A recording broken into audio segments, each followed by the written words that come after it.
We're coming in live from the Batcave, but 30 feet underground at an undisclosed location in Gotham, a nondescript building, and we're reporting here live. It's Pat Brosnan, live from the Batcave, and joining us now is a true law enforcement powerhouse, former Suffolk County Police Commissioner Rodney Harrison.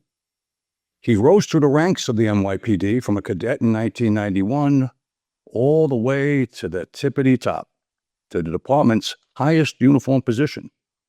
And just before that, he was promoted to my favorite rank as a former detective. He was the 3-star Chief of Detectives NYPD. In January of 2022, Chief took the helm at the Suffolk County Police Department and led one of the most remarkable turnarounds in modern policing. Finally, under his leadership, cracking the long-stalled Gilgo Beach serial murder case after more than a decade. He's a trailblazing leader with decades of experience and an unwavering commitment to justice.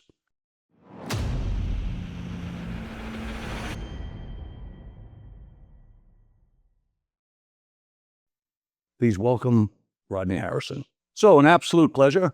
Great to see you again, and thank you for joining the show. You rose amazingly like a meteor from cadet in 91 to the tippity spot as the 4-star chief.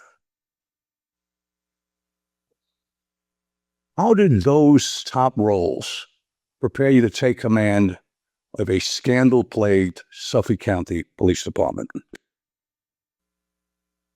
Yeah, it's very interesting that you start off with my executive time frame at NYPD and how it assisted me to transfer over to Suffolk County and work with that terrific department. But one of the things that I always share is I learned the job. I got my NYPD education from the rank and file, and it wasn't necessarily from the people who were above me in leadership roles, but also the men and women that are out there in the streets every single day, the investigators that are bringing criminals to justice and holding people accountable, and just being able to be a sponge and listen to people. I know if anybody has crossed my path, they know that the one of the things that I've always been very, very passionate about is listening, learning. I don't care what your rank is. But if you are somebody who I would consider the real police, me and you are going to be very, very good friends. And I had a pleasure of coming across a lot of great people that really did some dangerous things out there and really faced criminals in the face and brought them to justice. And that was something that elevated me in the department and then helped me when I transferred over to Suffolk County and started putting things together to make that department go in a different direction. Not surprising at all, Commissioner, and I didn't have the pleasure or the good fortune to serve under you during my time up in Bronx County at the 46th Precinct, primarily in the robbery squad as a detective. But everyone, or none, that has spoken to me of you over the years gives you 10 stars. You were a true top boss. And looking out for the men, that's in your DNA. That's a DNA thing. You're a great listener. You know that you learn every day. You don't care the rank. A patrolman buried in the 4-0 can share something with you as a 4-star and something that may be informing to you. And that to me is leadership in its most purest and most quintessential form, being a great listener. And it precedes and it follows you. And even as I didn't know you during my time in the department, I came on 83, left in 96. But I will tell you, even today, your reputation precedes you. And I want you forward, because when you were sworn in as the Suffolk County Police Commissioner on January 11th of 2022, day one, how aware were you that the Gilgo Beach investigation into the murders of several women found in 2010 and 2011 have been stalled for over a decade? And compound question, how much did you know about ex-Chief Burke and DA Spoda? Their deliberate blocking of the FBI for assistance. How much were you keyed in on right from Jump Street?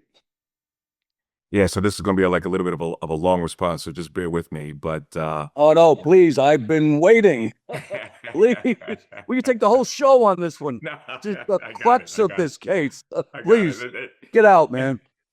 Pat, I apologize. Sometimes I get a little long-winded, so just Talking to an help me Irishman out. who's never found a camera mic he didn't fall in love with. I can out-talk anybody. Go get him. This is the crux of it. And Pat, by the way, I want to make sure this is very clear. Thank you for your service to law enforcement. Being in the 4-6 squad and the work that the men and women do over there in such a dangerous community, and bringing cases home is something that I've always been appreciative of. So I want to make sure I give you your kudos. But when I found out that I was close to the end of my NYPD career in 2021, there was a change of administration. Mayor Adams was coming in. I knew he was going to look to bring other people into different positions. So I saw the writing on the wall, and talking to my family, and I had uh, a lot of different things going on. I knew it was time for me to start packing my bags. And just a real quick funny story. My youngest daughter, who I've always taken pride in regarding her basketball career. Actually, all three of my daughters played college basketball, but she was playing at the highest level at Wake Forest University. And Right. she was going in, yeah, she was going into her junior year. And I missed so many games because of the positions that I had in NYPD. So I actually wanted to leave and move down to North Carolina and be able to catch her remaining years down at Wake Forest. But there happened to be a nationwide search in Suffolk County for a police commissioner. My predecessor, Geraldine Hart, who, she doesn't get enough credit for some of the things that she did with the investigation, which I'll talk about momentarily. Somebody came to me and asked me would I be interested, and I spoke about it with my family, and I shared my reservations, but I also thought about, is this something that I would be interested in? And we thought it'd be a good idea to at least go through the process and see what happens. And one thing led to another. I was nominated by the county executive, Steve Malone, and I was eventually confirmed by the Suffolk County Legislative Board. But I will say this, to get back to your question, did I know everything about Gilgo Beach and all the things that were going on? In 2010, I was a precinct commander in the 2-8 in Harlem. If anybody knows about Harlem and being a precinct commander or being a cop or a precinct commander, very, very demanding job. And even though I lived in Long Island and I did hear about Gilgo Beach, I wasn't as familiar about it until I went out to Suffolk and dove a little bit deeper into the investigation. Regarding the corruption of Jimmy Burke and Tom Spoda, I wasn't familiar about it, but I will say this. It became something that I dove a little bit deeper into as I was transitioning out to Suffolk County as the police commissioner. So, you hear a lot of rumors. People are going to say certain things that may be true and it may not be true. People actually warned me, "Hey, listen, you don't want to go out to Suffolk County because it's corrupt." I'm saying to myself, "Hey, listen, I worked in New York City. How difficult can politics be in Suffolk? It can't be worse than New York." Boy, was I wrong. And the politics and a lot of different issues came my way very, very fast. But I will say this, the rejuvenation of the case was one of my number one priorities. And that was something that the county executive, Steve Malone, kind of made sure that I prioritized. And I actually believe that's the reason why he brought me out there, because of my investigative experience, because I was a detective in the 7-1 squad, because I was a detective of sergeants in the 7-3, because I was a chief of detectives in Brooklyn North, and eventually chief of detectives. I think that my resume and investigations allowed me an opportunity to be the police commissioner out there and take a closer look at this Gilgo Beach investigation. Well, first of all, you're very humble, Commissioner. I have no doubt that the county exec knew your extraordinary investigative expertise and background. And that had to be a driving factor in bringing you in.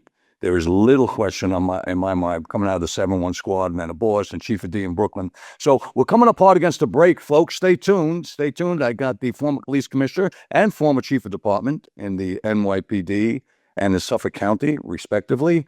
We're going to be back right after a quick break. This is Pat Brosnan, live from the back case. So stay tuned. Be right back. Is your organization prepared for today's technology and security challenges? At CMS Technology Partners, we deliver customized, best-of-breed solutions that protect your people, your property, and your peace of mind. From AI camera vision and real-time threat detection to advanced mobile weapon screening and X-ray imaging systems, we help you stay ahead of evolving threats without replacing your entire system. Plus, our expert team builds secure, scalable IT infrastructure, network and cloud solutions designed to fit your exact needs. With over 20 years of experience, CMS Technology Partners brings the technology, service, and support your business deserves. Visit callcms.com to see how we can strengthen your security and tech, so you can focus on what matters most. Rodney Harrison. We're just discussing some of the impetus and, in my view, the catalyst behind him being selected for such a key position was his investigative acumen and skills and expertise in some very, very tough commands from Harlem to Brooklyn and so forth in detective and detective commander roles, which is why he was brought in to put a real serious, fresh set of eyes and deconstruct, in my view, and we're going to get into it, and reconstruct the material and the known facts and get down to it. And thank God he did, and did he do, because the fact is, outstanding results as recently as this week, but we're going to get to that as well. So former Chief Jimmy Burke was convicted in 2016, I believe, and that was for beating up a suspect and on some madness relating to his toy bags, and he was in this sex trade game, and then the cover-up. And former DA Spoda imprisoned also in 21 for obstruction, the district attorney. How deeply, Commissioner, did their corruption and involvement in the sex trade in Long Island delay or derail this serial killer investigation? You know, there were some things that when I got into the position, I had to take a closer look at and see a little bit more and get a bit of a better understanding about the case as a whole. Burke and Spoda and some of the things that they were involved in. I think their biggest downfall to the Gilgo Beach investigation was not working with other agencies. If I was to try to pinpoint one thing, I'm sure there were some other things, but I think that was the major thing. And you know, I never was able to confirm this, but I was able to kind of hear rumors that they kind of kicked the FBI out of the office when there was a need for of assistance. No confirmation, but that's something that I heard of. And once again, is this: once I got in there in 2022, technically it was 2021, but 2022, my biggest thing was to go forward. I wasn't looking at what happened in the past and why didn't it happen and start digging into Spoda and Burke. My biggest thing was what do we need to go forward to make sure this investigation's getting back on track. But one of the things that I come to learn is the FBI was working with the Suffolk County Police Department regarding the investigation.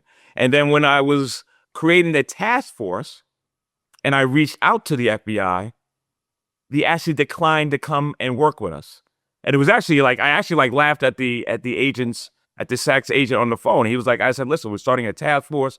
We'd be interested for you to come back, come work with us. I know Geraldine Hart brought him in temporarily, but you know, that was kind of like in and out. But when I reached out to them, they actually told me, no, we're not working with you because the investigators there excluded us from the case. They wouldn't even let us look at the investigative steps. And I think that was contributed to the Burke era, him throwing them out and, hey, we don't need any help from other law enforcement agencies. So I want to contribute the shortcomings of the investigation. I don't, listen, once again, is this, and you've done investigations, you understand this.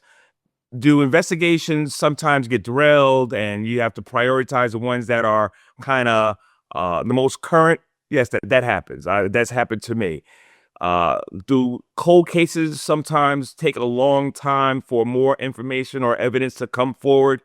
Yeah, those things happen as well. I don't want to necessarily denounce the previous administrations, but I will knock them for not looking to work with other law enforcement agencies during the earliest steps of the investigation to see if they can have all the resources at their hand to get a better idea of who can possibly be the suspect involved with the disappearance of those bodies over on Ocean Parkway.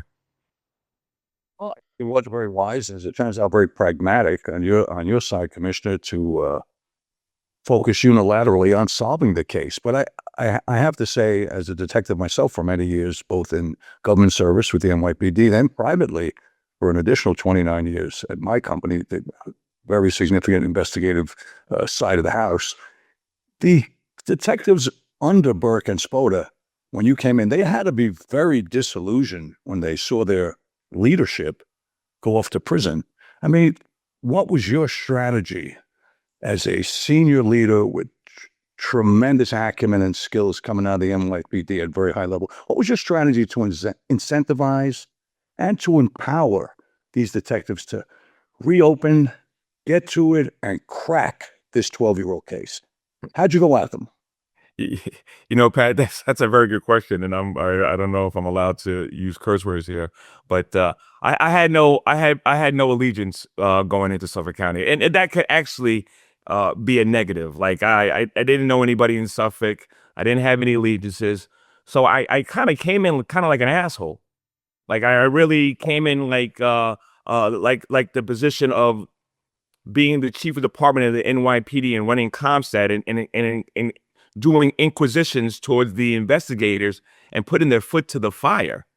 You know, I think historically what has happened there is the detectives kind of were in charge of a lot of different things out there, and they kind of put the leadership in kind of like a place of, hey, listen, we know what we're doing. I went out there and said, listen, you don't know what you're doing, and we're going to do weekly updates, and someone's going to be briefing me on a regular basis. And if things were not done the week before, you're going to have an explanation. And I had a good partner in Anthony Carter, who also came from the NYPD, that was lockstep with me regarding challenging the investigators to make sure every single week we're going to ask you what was going on and see if the steps were being followed into the investigation. I think that was instrumental in changing the trajectory of the investigative steps into a better direction for us to identify a person of interest. Well, you brought with you running the ComStats as a 4-star, extraordinary skills of management accountability, right? You told them, listen, you're reporting up weekly, and if you didn't do the tasks you were assigned, I want to know why, and there's got to be a reason. And certainly having Carter with you had to be terrific because the strength in numbers to enforce it. But I would imagine that was probably a central factor in feet to the fire, so to speak, snapping folks to attention and saying, let's get to it. Because it was early 2022, right? One of the central tenets from what I've learned through investigation and research was your task force re-interviewed the pimp who saw Rex Orman in the green Chevy, right? Was that one of the very first steps to re-interview on that clue, that somehow monster clue that got buried? Yeah, so, and that was an investigative step that was either missed or because we didn't have the appropriate law enforcement partnerships, kind of evaded the investigation. And I'll break that down in 1 second. But, reaching out to the FBI, getting them on board, and once again, there was a level of reluctancy when I first engaged them. Getting the state police involved was extremely instrumental, and I'll talk about that. But one of the most important things, and you're definitely going to be able to understand this, was I had to put them in a different location. And I know sometimes when outside agencies walk into a certain precinct, office, location, sometimes there's like a little bit of an outcast. Hey, sit over there. So the mindset that I said was, all right, listen, first thing we got to do is give this task force their own separate office. And they're not going to be in a place where when they walk in, they're feeling uncomfortable. And I think that was one of the FBI's biggest concerns. Very But wise. then the one of the investigators from the state police, their database allowed us to be able to take a closer look at a green avalanche that was identified by one of the roommates of Amber Costello. Was he a pimp? Was he just a roommate? I never got down to the bottom of that, but he is somebody that shared that information. And the investigator going through the cases, by the way, the cases were not digitized. I actually had to send it down to Quantico to get it digitized, which is another lift that we had to deal with. But this investigator went through the case, realized that one of the clients of one of the bodies that were discovered, the individual was 6'6", 300 pounds, looked like an ogre, drove a green avalanche, and she dug a little bit deeper into that using her database and saying, hey, listen, how many green avalanches live in the areas where we're having cell phone hits? Massapequa Park and Midtown Manhattan. Now, this is a very, very simple thing. If anybody look at that. We're going up on a break because this is central to the case. This is exactly what we want to come back to. 6'6", one-time only avalanche, unusual glasses, boom, boom, boom. Folks, we're going up against the break hard. We're going to be right back. We're here with former Police Commissioner of Suffolk County, Rodney Harrison. You're with Pat Brosnan live from the Batcave. We'll be right back, folks. Don't go away. Okay, Alex/Ryan, get us back in. This is where You got it. For the case, man. I really do. It's All right. Here we go. okay. Go to it. Now return to Pat Brosnan, live from the Batcave, here on AM 970, The Answer.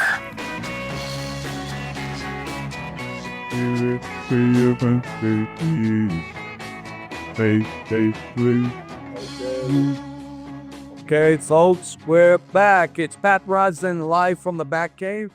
I'm here with the former Suffolk County Police Commissioner, Rodney Harrison, and we're just discussing the investigation relating to the Gilgo murders, and the commissioner was just going through it. If you just joined us now, he was just going through the fact that the target, as it turned out, based on an eyewitness of one of the victims, I think it was Amber Costello or Castillo, was an eyewitness. He was an eye-and-ear witness.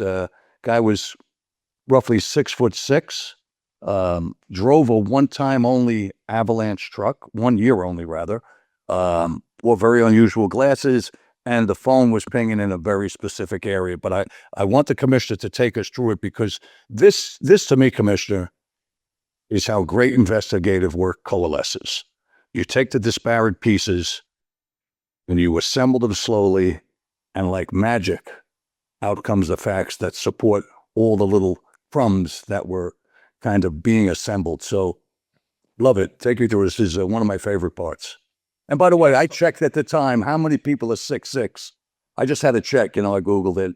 And I think it's less than 0.20. There's a lot of zeros in front of it, 2%. It's so minuscule how many people have that extreme height. So on and out with it. This is the juicy stuff, folks. Stay tuned. Yeah, so and by the way, anywhere between 6'4" to 6'6", but a big individual, 300 pounds, bushy hair, and as described, looked like an ogre, drove a green avalanche. So the diligence of the investigator from the state police started running green avalanches in the confines of Massapequa Park, where we were having the cell phone hits from where the phone calls were coming in to some of the disappearance of the other sex workers. And sure enough, going through a couple of registered owners, they were able to identify an individual that fit that description. hold and below, it ended up being an individual by the name of Rex Sherman that was the owner of a vehicle that fit that description. So they bring us they bring us into a meeting. There's a level of excitement. Everybody's very, very happy. And I'm gonna be very honest with you. I wasn't at that point of happiness yet, due to the fact is, yeah, this is somebody that was a client, but doesn't mean he's the actual killer. And I wanted to make sure that the investigation did not stop. And I still wanted to make sure we were looking at other avenues as well. And, one of the things I also was very concerned about was the Megan Waterman and her disappearance that was last being seen at the Holiday Inn. And how do we get that video out to people to see if anybody remembers seeing her there? I was worried about the Shannon Gilbert recordings, audio, and sharing that to show people we're going to be a lot more transparent. I was worried about raising the reward. It was at $10,000. I said, listen, if we want anybody to come forward, we got to raise it to $50,000. And with cooperation with Pat Fazio, we were able to do that. So there was a lot of other investigative steps that I wanted to have done, even though we had this guy, Rex Sherman, as a point of person of interest. Extremely wise. And by the way, I could not agree more on let's just to start with the reward money. I've been following and been commenting quite a bit in the media on the Nancy Guthrie matter. And when the first 72 hours, they put out $2,500 as the reward. That is an insult to snitches across the world.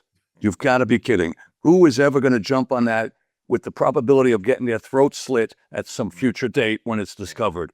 So money moves the needle. I had a lot of stitches myself up in the 9th Division and 4-6, and they always went for the green, and that moved it. But I concur. It had to be exciting, easy to get, lured into the fact that you finally got the target. But I totally agree, keeping the other paths open. But I want to go through the cell phone, the whole cell phone data, and a new word, by the way, that I learned, I think from the New York Times. God help me, I was breezing through it. Polygons. And I want this, for my listener and viewership to understand, because I didn't quite understand what a cell phone data polygon was until I researched it, and how it basically has the ability to remove the anonymity that the bad guys accord to burner phones, which is such a beautiful, beautiful thing to be able to do at this time in law enforcement. I always say the Roadrunner and the Wile E. Coyote, we finally caught up to him, right? Because with the technology and the bloodhounds, all the great folks you had. But take us through how you tied together the burner with his subscriber, his registered phone, because that had to be a key factor. Yeah, and that came down the road. But one of the things I want to make sure that this is very clear, and shame on me for not sharing this. There was a lot of great work prior to my inception as police commissioner, and one of the things that I did, or I was briefed with when I first sat down with Kevin Byra, was he shared that there are 2 boxes where these phone calls were coming in. One was over in Massapequa Park. The other box of where the cell phone pings were coming in were in the vicinity of Midtown Manhattan. Now, more often than I think we can agree with is, you think of Massapequa Park, you think it's more likely a residential location. You think of Midtown Manhattan, you're probably going to consider and think that's probably where somebody probably works during the day. So we want to believe that the person had a chance that they might have lived in Massapequa, mm-hmm. and that they might have worked in Midtown Manhattan. But once we were able to identify Rex Sherman, realized that he was a resident of Massapequa Park, the ball started rolling into looking at subpoenas, his phone, his personal phone, certain things that he did in his personal phone, even getting surveillances of him going to buy burner phones, which made it a lot, which really hinders a host of different investigations out there when it comes to these burner phones. But we were able to attach his phone to be in the same vicinity of the time frames of the phone calls from the burner phone. And I think that was slowly and gradually able to be another step in the investigation to kind of get a little bit closer to getting that probable cause. Listen, at the end of the day, and I'll talk about this in a second, it came down to matching of DNA. But that personal cell phone being in the vicinity of when these calls were coming in inside that box was instrumental to us taking a closer and deeper look at Rick Sherman. Well stated, Commissioner, because the noose was tightening for Orman. I mean, the team was moving logically, checking the boxes, and then, as you referenced with the DNA, you guys were able to match hairs found, I think, on one of the victims or one of the burlap wrappings to a cheek swab of Orman's wife, Asa Ellerup.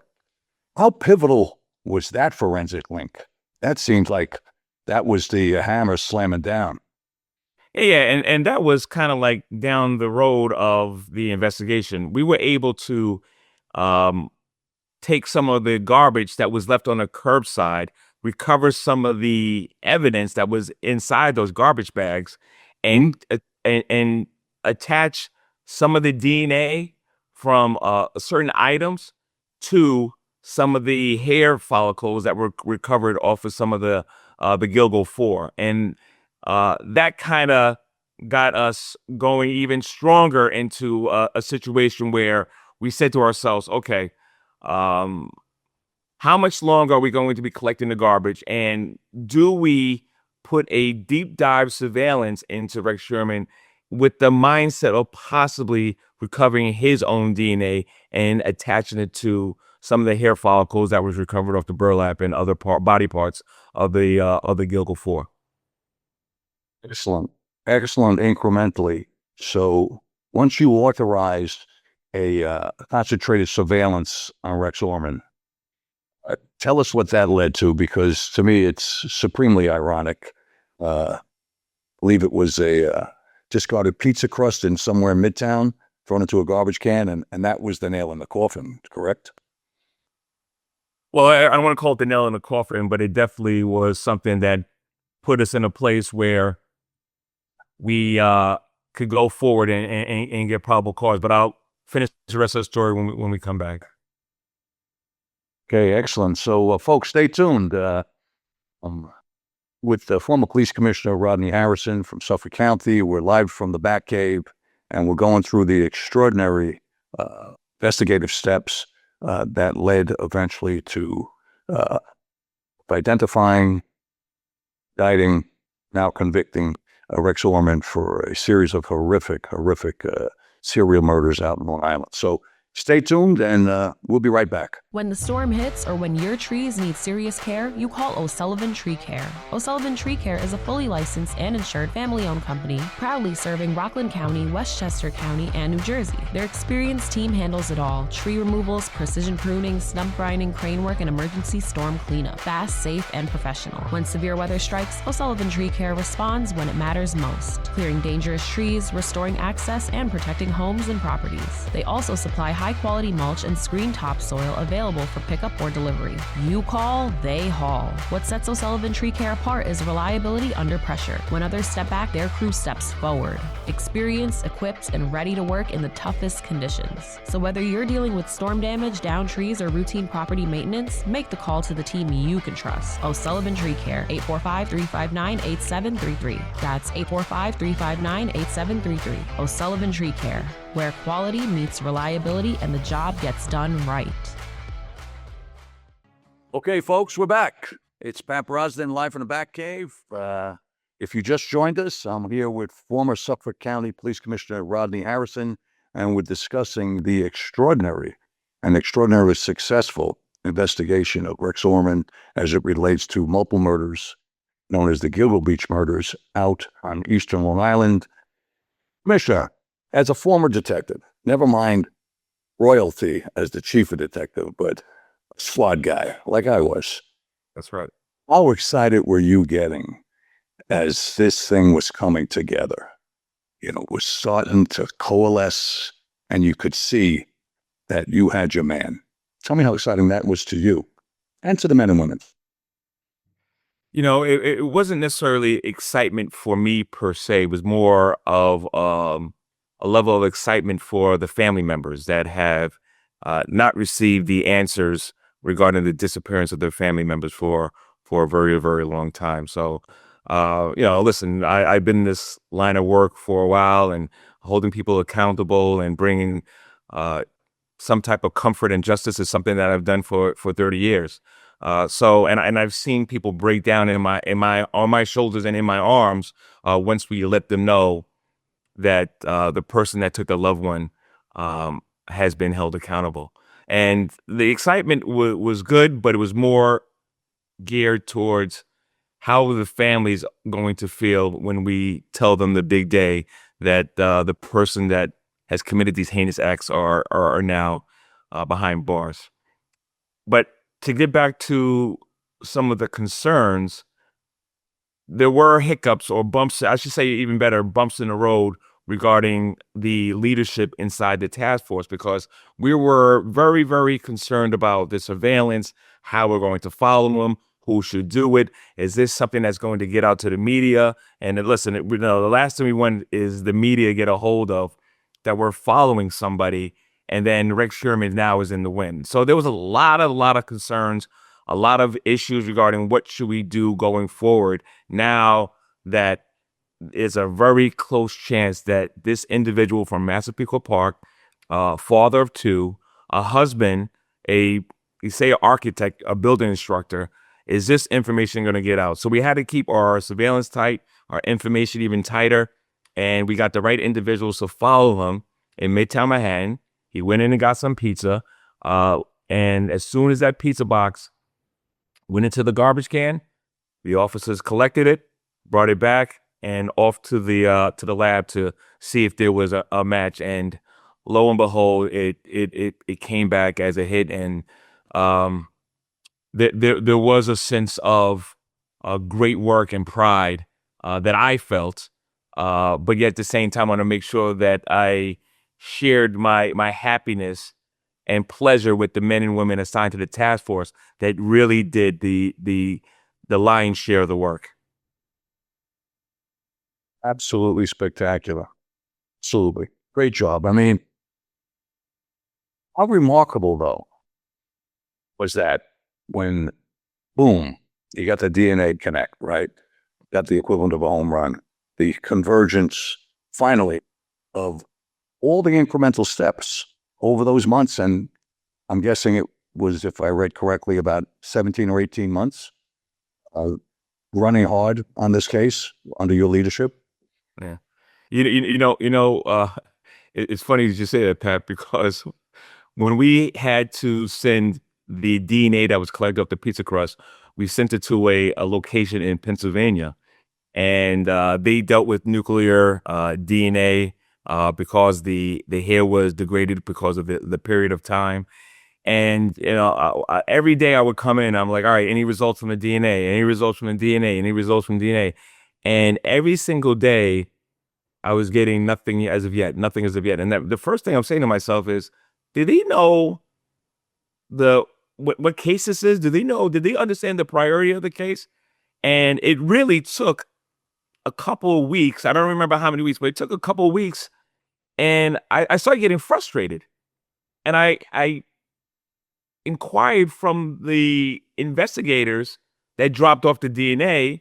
Did they let them know that this was a serial killer case and we needed it back right away? And this is one of the things, and you appreciate this, that we do in NYPD. Hey, if it's a major case, this thing goes on the top pile. Everything else, unfortunately, has to go down because of the importance of getting the results back in a timely and cohesive and quick manner. And it got to the point, Pat, where I actually had to send my deputy commissioner, Anthony Carter. I said, listen, do me a favor, jump in a car, take that 5-hour ride to Pennsylvania and find out, excuse my language, find out what the fuck is going on, because this is getting ridiculous. And he took the ride the next day. He met up with the examiners over there. And the person that was examining this particular DNA case was actually in the process of getting ready for a wedding and kind of was putting this on the back burner. So Anthony Carter actually went there, explained to them the importance, told them to put this on the forefront, on top of the pile, and make sure that they get this to us in a timely manner. So nobody ever explained to them, hey, listen, we need this right away. So if it wasn't for Anthony Carter going there, explaining to them, making sure that they have a better understanding, I'm not sure how long it would have took for this damn thing to come back. But listen, and eventually would have come back as a hit, but it came back in a more expeditious manner because of my mindset from the NYPD. Listen, certain things need to be done in a timely manner, and if I send the leadership over there to make sure that people understand the magnitude of this, I want to believe it will come back in a more expeditious manner, which it did. Well done. And it's interesting, the parallel, because I have been saying, I think it's 71 days now since Nancy Guthrie went missing. I constantly say, what takes so long to get the DNA, to get it typed? How could it possibly take that long? There has to be labs that you can pay up to, maybe put a few more shillings into the bucket and get it on the fast track. I mean, we did it with the Boston Marathon, right? With those Sonayev brothers. We got back info on them in a couple of days. So this guy's getting ready, or girl's getting ready for a wedding, and they don't realize this is one of the largest serial murder cases in New York history, certainly one of the most well-publicized. So great idea to send Carter down on the 10-hour round trip. I'm sure he didn't love it, but that's, the squeaky wheel gets the oil, right? You got to tell him what's up. You got to tell him what's up, Yeah. I mean, I love every element of this because it's something that I've been saying for a while, and we did privately on investigative matters that we were retained on, is when you have this, and this is an amazing example of the marriage between bloodhound detectives, and they are bloodhounds, right? Cutting edge technology, which you had access to and you leveraged in every way, but also it's the unwavering tenacity of the leadership. You, Commissioner, you understand, cracking the whip, metaphorically, and unwavering tenacity of the investigators. This is truly an outstanding investigative case. And I salute you and your bloodhounds out in Suffolk County PD. So let's switch gears. You're in a new chapter now. You're like, who was it that wept? Alexander the Great, when he had no more worlds to conquer, right? I mean, 4-star, the commissioner, a Renaissance man. Come on. What are you up to now in this next chapter? Tell us about your most recent endeavor. Yeah. So besides trying to make the PGA Tour, I'm a little upset that I wasn't invited to the Masters. There's two things that I really like that I'm doing in my afterlife. One is I'm a law enforcement contributor for CBS, and they call me in probably a couple times a month regarding things that are going on around the country. I actually did a lot of appearances regarding the Nancy Guthrie case, which is such an unfortunate and horrible incident that's going on, and my condolences and prayers go out to the family regarding that situation. But I also started my own risk management company called Rodney Harrison, where we do training with a lot of different law enforcement agencies throughout the country. And it's a really, really great opportunity. We provide a lot of different services, everything from leadership down to investigations. And it's a great opportunity to use my experience and be able to give back to other agencies that may need that training. Outstanding. I've seen you on CBS.